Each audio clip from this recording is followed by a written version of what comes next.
Bonjour à toutes, bonjour à tous, très heureux de vous retrouver dans cette vidéo pour parler de la fin de la canicule et des orages potentiellement prévus pour la semaine entre mercredi et le week-end. Il y a encore beaucoup d'incertitudes à l'heure actuelle, mais nous allons pouvoir déjà parler d'un risque d'orage fort, voire violent localement sur certains secteurs et on va essayer de décrypter un petit peu ce qui pourrait se passer dans les prochains jours. Ça va commencer à partir de mercredi. Si vous n'avez pas vu encore la vidéo sur le point canicule, eh bien, je vous invite à aller la voir. Elle a été postée tout à l'heure sur cette chaîne YouTube, avec une intensification des températures et la canicule donc sur la moitié sud du pays.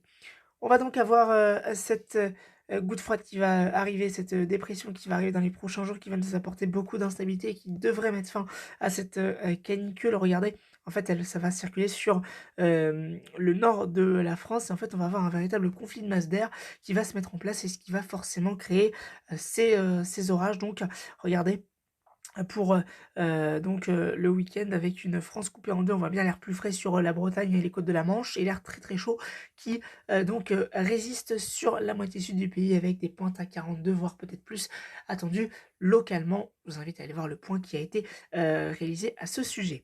Donc ça, c'est pour la fin de semaine. On va avoir donc la mise en place d'orages. Alors il y a encore, je vous l'ai dit, beaucoup d'incertitudes. Néanmoins, on serait quand même, a priori, une première salve pour la nuit de mercredi à jeudi sur la moitié nord du pays.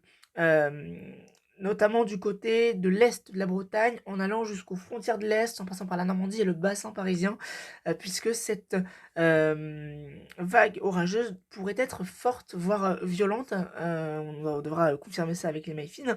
C'est en tout cas ce que proposent certains modèles, notamment le modèle WRF, alors qui a souvent tendance quand même à exagérer la chose, mais quand même qui est très, très bon pour prévoir l'instabilité orageuse et on voit bien qu'elle sera présente, cette instabilité orageuse, dans la nuit de mercredi à jeudi, en allant de la Bretagne, aux frontières de l'Est, mais également en descendant sur, quelques régions de la moitié sud et donc cette instabilité-là, elle va apporter des orages. Alors pour l'instant, ce qui est prévu, c'est, des orages forts et très pluvieux entre, les côtes de la Manche et qui vont se décaler par la suite sur les frontières de l'Est et qui vont s'évacuer a priori, dans la journée de jeudi, vers l'Allemagne et on aurait une deuxième salve orageuse, cette fois-ci un petit peu plus au sud, dans la fin d'après-midi, soirée de jeudi, sur, le bassin parisien, région nord de la région centre et qui devrait également là se décaler vers les frontières de l'Est. Peut-être également quelques orages qui pourraient se mettre en place sur la moitié sud.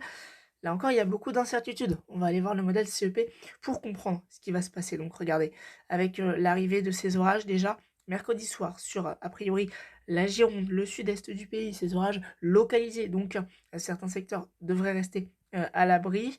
Et puis surtout, ce que l'on surveille, c'est ce qui va se passer dans la nuit de jeudi. Attention, voilà, sur la Bretagne notamment, a priori, là, une très grosse salve orageuse avec beaucoup d'instabilité.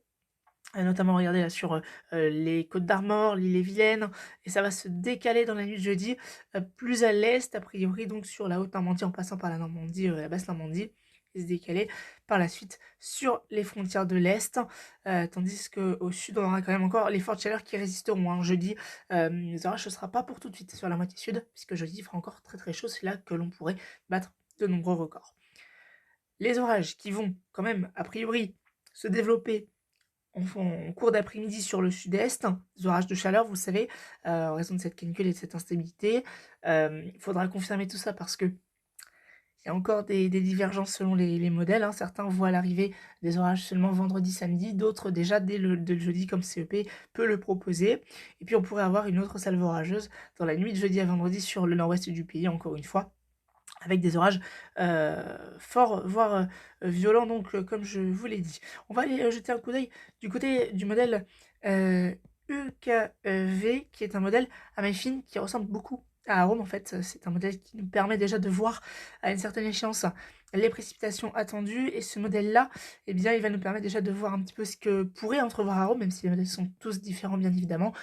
On pourrait, avoir un accord, qui pourrait se mettre en place, si cela se confirme et donc regardez, voilà, avec cette fameuse vague orageuse là sur la Normandie, le bassin parisien qui se décale par la suite sur, les régions de l'Est, alors qu'on aurait donc toujours cette salve orageuse là, qui continuerait donc sur le nord-est pour jeudi soir. Et cependant, ce modèle-là n'entreverrait pas d'orage dans la nuit de jeudi à vendredi. Vous voyez, donc c'est là que les différences interviennent. On a encore des doutes sur est-ce qu'on aura des orages et dans la nuit de mercredi à jeudi et plutôt jeudi dans la journée ou plutôt jeudi matin et dans la nuit de jeudi à vendredi. Tout ça dépendra de la circulation, de l'instabilité bien évidemment et de la couche nuageuse qui pourrait faire que les orages pourraient avoir du mal à se développer.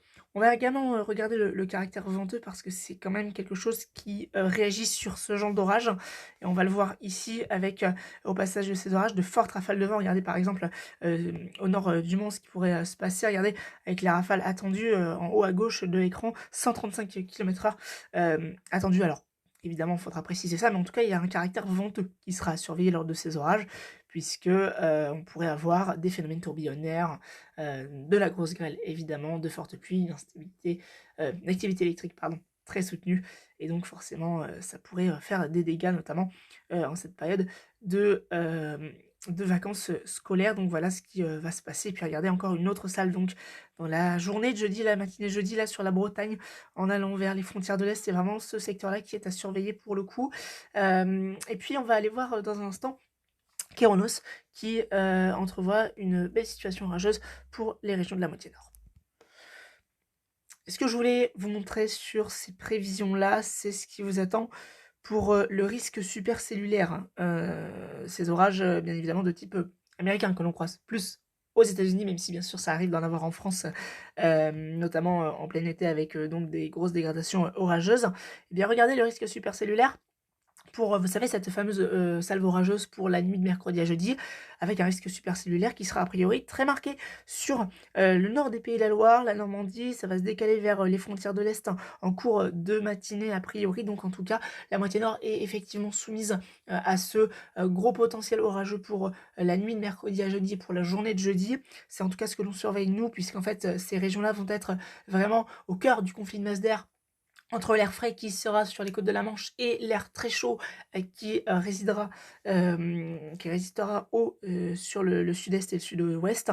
Donc voilà, et on voit d'ailleurs très bien ici le risque supercellulaire pour la soirée de jeudi, donc sur les Pays de la Loire et les régions de l'Est, donc qui vont se prendre a priori de gros orages. Alors pour la moitié sud, le risque d'orage paraît un petit peu moins important que cela l'était peut-être ces derniers jours, mais encore une fois, incertitude qui persiste, donc on aura l'occasion d'en reparler lorsque les modèles à McFin seront sortis, notamment le modèle à Rome. Bien évidemment, nous vous tiendrons au courant sur les réseaux sociaux, que ce soit TikTok, Facebook, Twitter ou bien encore Instagram. Également YouTube, bien évidemment, avec sans doute un nouveau point vidéo qui sera émis très prochainement. Voilà donc ce qu'il faut retenir à la fin de la canicule pour la fin de la semaine, avec l'arrivée d'orage sur la moitié nord dès le milieu de semaine, mercredi et jeudi, avec un très gros potentiel à surveiller bien évidemment, pas encore confirmé, attention, et puis peut-être également des orages sur la moitié sud qui donc devraient mettre fin à cette période de canicule assez peu commun à cette période commune, à cette période de l'année. À bientôt, merci.